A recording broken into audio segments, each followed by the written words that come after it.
Hey everyone, it's Lachy. I hope you're having a great week. We're recording new episodes to drop next week, but we wanted to share this episode from early last year. Archie and I talked about communication strategies, and it's a topic that's always important, but not always front of mind. So we thought we'd bring it back into your podcast queue this week. Okay, here we go.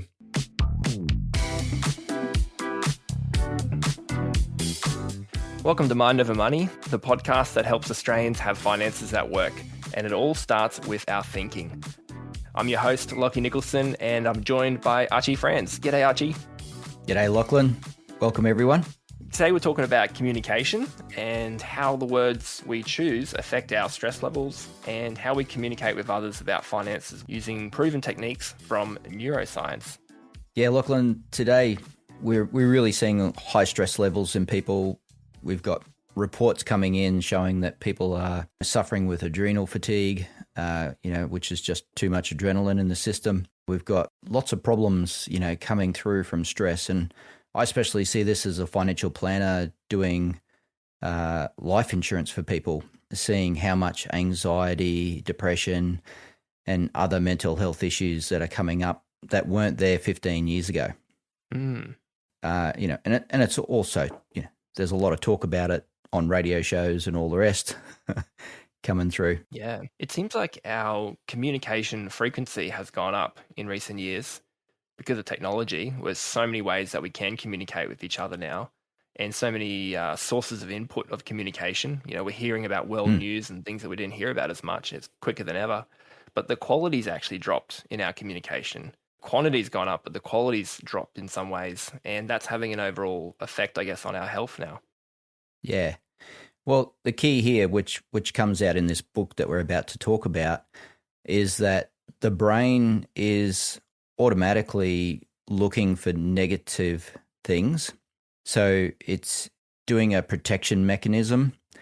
And the brain researchers, found you can't turn this thing off. It's built into the brain. So the brain's looking for negative stuff. So what's the best way to market to people? Make it negative. Yeah. If we make it negative, people pay attention to it because the brain automatically pays attention to it. And so we've got all this negative marketing hitting, bombarding us. And it creates the fight-flight syndrome where we've got to do something and process this negative stuff that's coming through and assess whether it's a danger to us. Yeah, so the brain determines our reality. And I guess that's why you can have one person seeing the world very differently to the person standing right next to them because the brain's, interpreting what's coming in very differently. So it's good to understand this stuff. We've got this book here that we were looking at this week, and Andrew Newberg and Mark Robert Waldman are their names. They wrote a book called Words Can Change Your Brain, 12 Conversation Strategies to Build Trust, Resolve Conflict, and Increase Intimacy. These are two notable researchers that found from actually scanning the human brain and doing research in a university that our brain in the default state, they actually constantly get in the way of effective communication, which is what you were talking about just before there, about our brains are wired for survival, and sometimes that can get in the way of having effective conversations. They've also shown in their research that the brain doesn't develop around communication, like it's not fully developed until age 30. So wow. I just remember how bad it was being a teenager and a young person and trying to communicate with people. And that's a big problem that we have, is that the brain is still developing. So we've got plenty of challenges. So what Mark and Andrew have discovered is that they've got this strategy and it's very, very powerful. It's called compassionate communication, and it allows our brains to work a lot better. So what we want to do here is just talk about some of the simple takeaways that come out of the book that are really going to help us apply, some good strategies around our finances and our relationships that can take us forward. Yeah, so we've just picked 5. I think there's 12 in the book they talk about. Yeah. What's number 1, Archie? So number 1 is be relaxed when you're having a conversation with someone. So they give some like a strategy of how to relax. Doing yawning and putting your hands above your head and doing a bit of a stretch and then dropping them down by your side and shaking out your fingers and your hands. So just something that's going to help you just relax and let go of whatever's been happening beforehand before you actually start a conversation. Could you imagine us all doing this at church and other places? We all start yawning and, throwing our hands in the air and then, shaking around. It'll be really funny. Well, the science behind the yawning was really interesting. Of course, you don't do it in the middle of the conversation. If you're working up for a big job interview or something, you don't just start throwing your hands behind your head and start yawning in the middle of the chat. You do it beforehand. But yeah, they do give some simple tips about how to stay relaxed and present in conversations. Okay, let's move on to number 2. Number 2 was never speak for more than 20 to 30 seconds at a time. Why is that, Archie? Because after that, the other person's not listening anymore, and a big part of that is just how much chunks of information we can actually hang on to. So the brain's got limits, and so if we talk too long, people lose the ability to hang on to what you're actually saying, and they can only hang on to what you're saying for 20 to 30 seconds. So what you said 30 seconds ago is already fallen out the back door when it comes to the brain. Yeah, they say in copywriting, commas are your worst enemy, and it's kind of the same when we're talking. We obviously, we apply limits when we're writing. We don't write endless sentences with just lots and lots and lots of commas and keep going, but we tend to do that when we talk. We tend to have an idea as we talk, and then we jump onto the next idea and the next idea, and pretty soon we actually haven't stopped talking, and the person's sitting there going, oh. While the brain switches off. Yeah. What's number 3? So number 3 is using positive speech, and we're needing at least 3 positives, for every negative that we might have in a conversation. If we go through the points here, the first one here is that, funnily enough, the brain actually ignores positive words. So if you've said to your spouse, you're wonderful, they're likely to ignore it because the brain has actually ignored it. So it's actually due to our survival mechanism of the brain is actually highly defined around finding negative information that's a threat. So it's looking for threats. And so it picks up on anything negative. And the reason we want to, have positive communication is more for ourselves than for the other person, because we need to stay positive.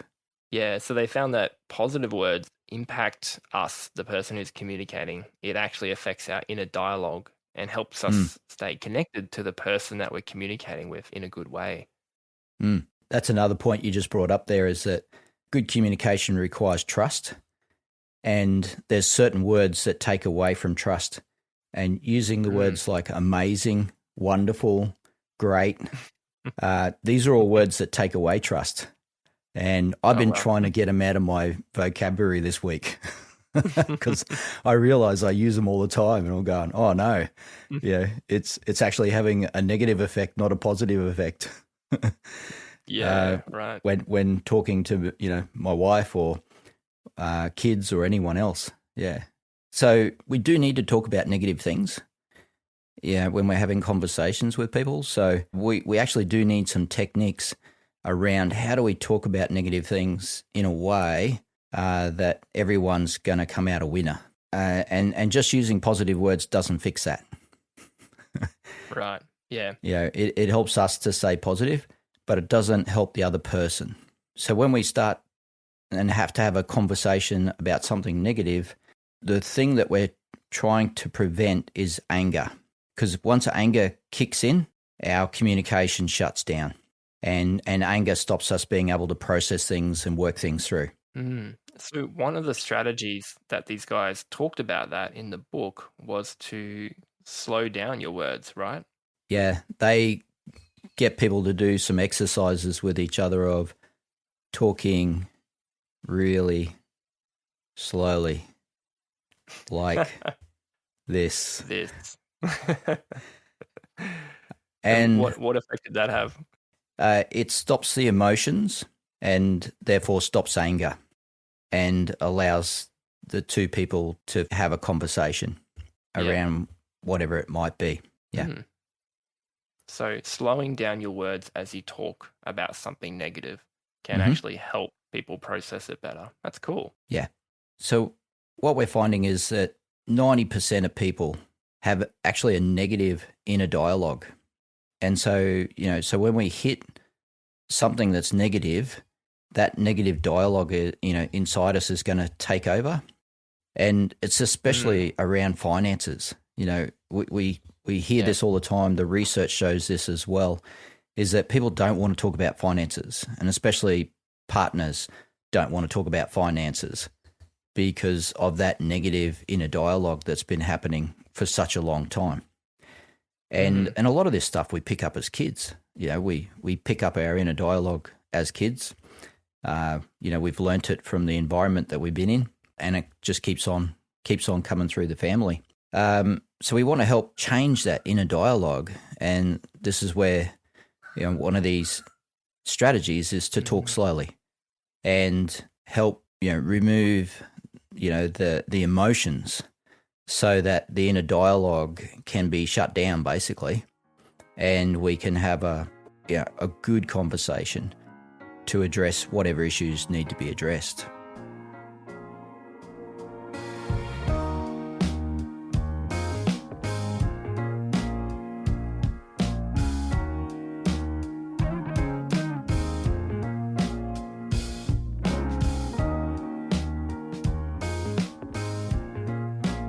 Okay, let's move on to point number 4 out of the 5 here. So number 4 was to respond to the other person in conversation. Don't try and shift the conversation. This one is still about our inner dialogue.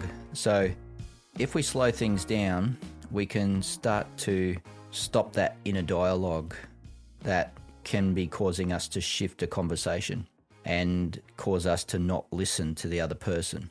So if we find ourselves not really listening, then that's time for us to slow down how we're talking and really start to pick up on what the other person is saying and stick to that, whatever it is that they're actually saying. Yeah. And so that one before about, slowing down the conversation, slowing down how we talk, that really works to be able to help keep us engaged with the other person. I guess when we lose focus in a conversation because of that inner dialogue, they could be thinking about something else. The habit is to then just shift the conversation to something else. And what that does is leave the other person feeling like, this person doesn't care about me or care about this conversation. And so you're doing a disservice to both parties. Yeah. So that's a good one. Yeah. Yep. Yeah. And sometimes we've got to recognize that now may not be the appropriate time to be having this conversation. And we might just need to let the other person know, hey, sorry, I'm just not in a place where I can actually have this conversation at the present time. And I've had people actually tell me that, and it's been great because you go, okay, no worries. Because they've got too much distraction going on, and they're unable to take in, what you're needing to talk about. And so it's really good that you can just go, yep, fantastic. We'll have this conversation, at when's a better time. It's like you don't want to drop it, but you just got to find a better time. And even for ourselves, we've got to be able to have that ability to say, hey, look, I'm not in the right place to do this. Yeah, that's a great strategy. Okay, and number 5, the last one, is remember that the brain can only hold on to about 4 chunks of information, and you can only hold on to those at a time for about 30 seconds or less. That was what the research showed. That's that makes sense. That definitely feels true. Yeah. Yep. 20 to 30 seconds. So the key is to keep things short. Yep. And not overload the other person. So we love telling stories, don't we? And quite often in a story, we want to give all the details. And what their research is showing is don't do it. Yeah, keep to the main storyline. just stick to really small amounts and let the other person respond. And they can ask you questions, because then their brain is then processing it. Because one of the keys that they talk about in the book is that we want to get our brains to connect up. And so if we're not connecting up together, then the other person isn't going to understand what we're saying or what we're bringing. Right. So keep things really simple, 3 to 4 things at a time. Well, less. One would be better. And so keep it really simple and allow the other person to respond, and ask questions. Questions is a real key here to getting that connection happening with people. Yeah. So that you're both hearing and understanding the same thing, because that's the key that we want to get back to. Because we might be having a difficult conversation about something that we don't really want to talk about. And, we're talking finances, and we know that this is a difficult area for couples, for families, and, even just talking to someone about finances is difficult. So, yeah, it's one of the questions we ask our members in Waymaker after a couple of months is, how's the communication going? With you and your partner, and we generally get a good response back that communication is improving. So, because this is one of our key areas that we focus on. Yeah. Well, let's run through those again. So, there's about 12 in the book, and we'll put a link to the book in the show notes again. But the 5 that we talked about today was to get relaxed, to be present in the conversation. Speak for 20 to 30 seconds at a time, max, and then wait for the person to respond. Use positive speech that gets other people repeating positive words over a negative situation. And one of those ways is to actually help them process negative information is to speak slowly and allow them to process that. And number 4 was respond to the person, don't shift the conversation. Number 5 was remember that the brain can only hold on to 4 chunks of information at any given time and doesn't hold on to them for very long. So, there's some great simple strategies that we can apply in our conversations around finances. And I got to say, the neuroscience, it lines up with reality. We've seen this stuff every day, every week in what we do around finances, and communication is a big part of that. Getting people to change their inner dialogue and have better communication with their partner, their spouse, themselves, and the people around them when it relates to finances. Because you're right, there's a large portion of people it shows have a negative baseline around their finances, or just finances in general. And so we want to turn that into a positive.